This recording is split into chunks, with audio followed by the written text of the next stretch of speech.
Bạn nghĩ đây chỉ là những chiếc gai bình thường không? Nếu chẳng may bị nó đâm, cơ thể bạn sẽ nổi đầy gai nhọn và trở thành một zombie đáng sợ. Tại trạm xăng, một người đàn ông đang ngồi trên ghế thoải mái ăn khoai tây chiên, thì đột nhiên nghe âm thanh lạ từ bãi cỏ phía sau truyền đến. Bản tính tò mò trỗi dậy, anh thận trọng tiến lại gần. Ngay lúc này, một sinh vật đáng sợ lao ra khỏi bãi cỏ và bổ nhào vào người đàn ông. Sau một hồi la hét, thì người đàn ông đã đăng xuất khỏi trái đất. Cùng lúc này, một cặp vợ chồng trẻ Seth và Paris lái xe đến vùng ngoại ô để cắm trại. Cả hai nhanh chóng tìm được một khoảng đất trống và vội vã dựng lều. Nhưng, dường như họ không có chút kinh nghiệm nào. Sau một hồi loay hoay vẫn không thành công, thậm chí còn làm gãy xào lều. Trên đời này không có việc gì khó, chỉ cần bạn không bỏ cuộc. Họ không muốn ngủ nơi ngoài trời tối. Cuối cùng quyết định tìm một nhà nghỉ để đánh một giấc ngon lành. Ở bên kia, Gianni và Lancy là một cặp đôi đang bỏ trốn. Họ định đến Mexico để bắt đầu một cuộc sống mới, nhưng chiếc xe bị hỏng giữa đường nên cả hai đành phải bỏ xe và đi bộ. Trên đường đi, tình cờ họ gặp vợ chồng Seth đang dừng xe. Lancy tự mình đứng ở lề đường chặn xe. Mặc dù đã dừng xe, nhưng Seth vẫn rất thận trọng. Ngay khi hai vợ chồng đang lưỡng lự không biết có nên xuống xe hay không, Gianni đã mất kiên nhẫn. Liền cầm súng xuất hiện, uy hiếp hai người họ. Như vậy, 4 người cùng lên xe. Theo yêu cầu của Gianni, Paris lái xe suốt chặng đường. Đến tối chiếc xe đụng phải thứ gì đó và bị xẹp lốp. Khi thay lốp, Dennis không may bị đâm trúng tay. Nhìn kỹ lại thì lốp xe thực sự bị cắm đầy gai nhọn.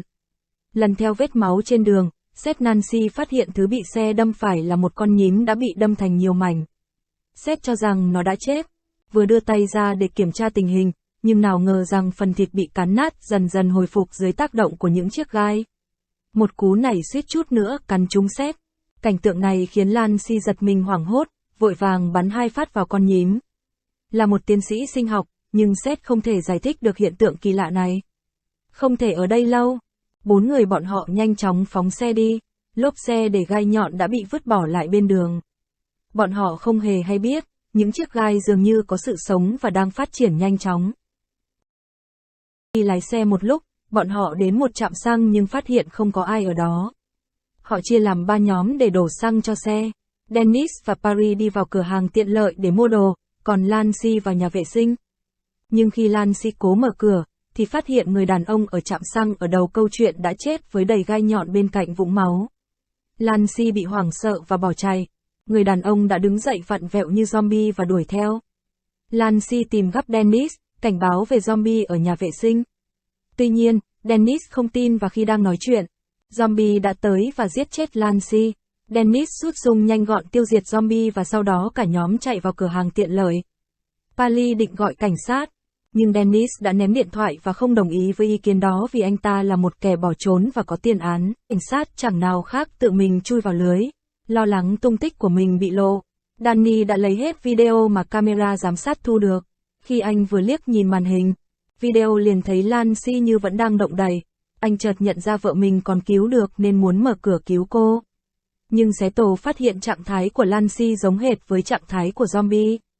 Bị Dennis cầm súng uy hiếp, anh cũng không dám nói ra sự thật. Danny yêu cầu Seth canh chừng, còn mình tiến đến chỗ Lancy và kéo cô đến cửa hàng tiện lợi. Nhưng nào ngờ Paris lo sợ Lacey sẽ biến thành kiên quyết khóa trái cửa.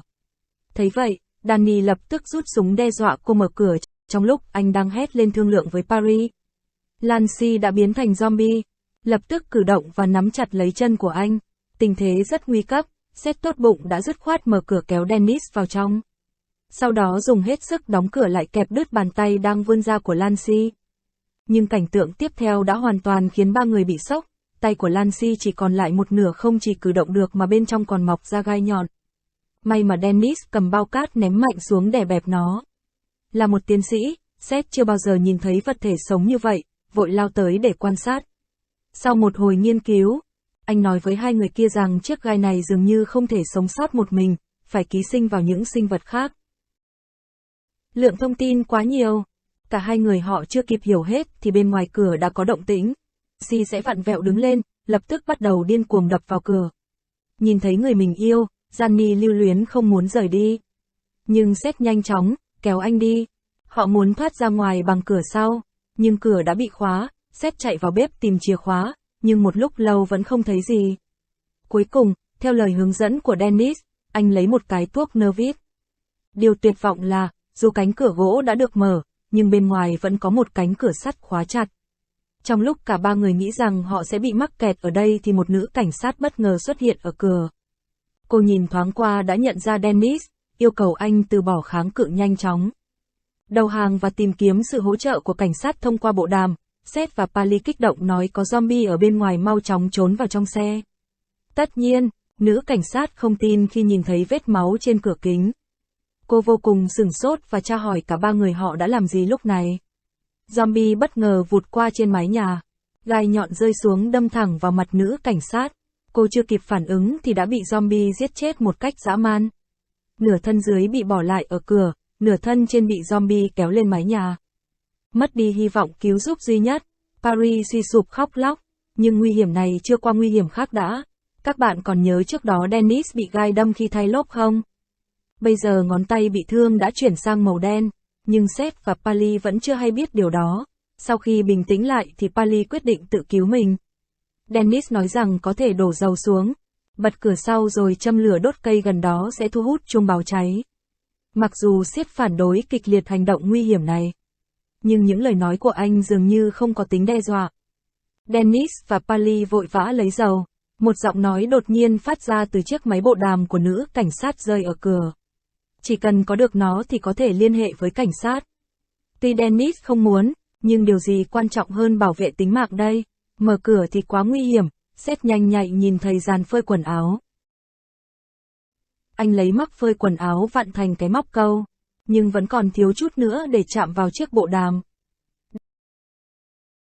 Dennis muốn giúp đỡ nhưng bắt đầu phát hiện tay mình mất kiểm soát. Nhận thấy được sự bất thường, Pali hỏi Dennis có chuyện gì. Nhưng anh nói rằng mi anh bất cẩn nên mắc quần áo đâm vào tay. Anh lấy một miếng vải quấn vào tay bị thương và đưa chiếc mắc áo cho Seth. Sau khi thử vài lần, Seth sắp lấy được chiếc máy bộ đàm. Tất nhiên sao có thể thiếu được sự cố bất ngờ xảy ra chứ. Nữ cảnh sát biến thành zombie lúc này bỗng rơi khỏi mái nhà và hoàn toàn làm gián đoạn bọn họ. Nhìn thấy cánh tay thò vào, Pali vội vã cầm gậy bó chảy đập gãy nó. Xử lý xong hai người trốn sau kệ tủ. Vài phút sau cánh tay bị gãy bắt đầu di chuyển. Hai người muốn chay nhưng đã bị cánh tay điên cuồng tấn công. Sau một hồi giằng co thì cánh tay trở lên dài hơn và dường như nó không muốn bỏ cuộc. Vào lúc nguy cấp, Dennis thò đầu ra khỏi phòng kho lạnh và yêu cầu hai người họ nhanh chóng trốn vào. Nào ngờ cánh tay lại nhảy lên đập mạnh vào cửa kính của phòng kho lạnh. Cũng may cửa kính chắc chắn nên không có vấn đề gì. Nhưng ngay sau đó, Seth và Pali đã phát hiện ra sự bất thường của Dennis. Những chiếc gai đâm xuyên qua da và mọc ra khỏi cánh tay của anh. Toàn bộ cánh tay nổi lên gân xanh vô cùng vặn vẹo. Dennis cố gắng điều khiển nhưng lực bất tòng tâm. Cơn đau thấu tim khiến anh hét lên không ngừng. Anh yêu cầu Seth cầm dao đến, quyết định cắt đứt cánh tay để sống sót. Thật sự rất ghê rợn. Không cần đến thuốc mê, bắt đầu dùng dao cắt cánh tay của Dennis. Toàn bộ quá trình này kéo dài ít nhất 10 phút. Cuối cùng Seth nhấc một tảng đá lớn và đập xuống. Dennis đau đớn suýt nữa bỏ mạng tại chỗ. Sau khi yên ổn trở lại, Dennis và vợ chồng Seth trở nên thân thiết hơn rất nhiều nên anh đã chủ động kể về quá khứ. Hóa ra anh là một tội phạm trốn chạy, lúc vượt ngục đã lỡ tay bắn chết một cai ngục. Anh chưa bao giờ nghĩ đến mức phải gây ra án mạng, nhưng đã quá muộn rồi. Biết được vợ của cai ngục sống ở Mexico, anh và Lancy quyết định mang một khoản tiền đến thăm. Xem ra Dennis hoàn toàn không phải là một kẻ xấu xa điên rồ. Thời gian dần trôi qua, Seth nhận thấy bên ngoài rất yên tĩnh. Zombie dường như đã từ bỏ họ. Sự khác biệt lớn nhất giữa phòng kho lạnh và bên ngoài là nhiệt độ thấp. Seth mạnh dạn suy đoán rằng chỉ cần thân nhiệt thấp hơn môi trường xung quanh thì sẽ không thu hút được sự chú ý của lũ zombie. Ngay sau đó, anh đã nghĩ ra cách trốn thoát.